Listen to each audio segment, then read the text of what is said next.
Ni kita ada dengar A'immatul Jahmiyah.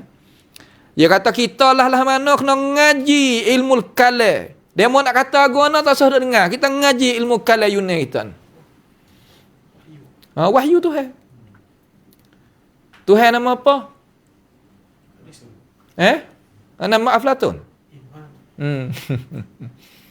Allahu Akbar. Pak Nabi nama apa? Tak tahu. Wahyu Yunani hak tu. Kacau. Dia mau nak kata apa? Biar kata. Kita ngaji sudah hak kita. Allahu Akbar. Inilah akidah sahabat Nabi Muhammad SAW. Akidah ilmu kalam Yunani kita ni akidah Nabi Muhammad SAW. Hak terang lagi sifat 20. Maaf disebut gitu.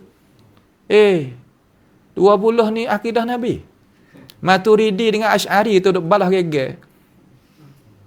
Hak ni kata 13, hak ni kata dak 7 lagi tambah. Maknawiyah. Kaunuhu qadi kaunuhu hayyan kaunuhu aliman kaunuhu mutakalliman kaunuhu tu kaunuhu ni. Nambah habis tak boleh. Hak ni kata hal hak tullah ya. Bahah akidah sahabat. Allah nyerayak boleh. Tuhan tak atas tak bawah akidah sahabat. Quran hak kita duk baca ni kalam dia tak tahu. Kalam lafzi. Kalam ni Tuhan waktu turun dak muka makna ada dalam zat Tuhan tu. Bahawa turun ni kalam lafzi, khilaf ulama. Kalam dia setengah kata kalam Jibril, setengah kata kalam Nabi Muhammad, setengah kata kalam Tuhan hak Tuhan berjadi. Makhluk. Tapi tak ada syak kata Quran ni ada depan hak lafzi ni makhluk. Sebab tu di sisi dia mana dalil tu dia pergi Quran ada depan kita ni makhluk. Mana dalil? Tak ada. Dan kitab pun ya.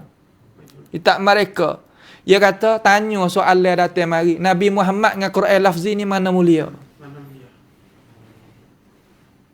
Quran lafzi dengan Nabi Muhammad mana mulia? Mulia Nabi. Sama-sama makhluk.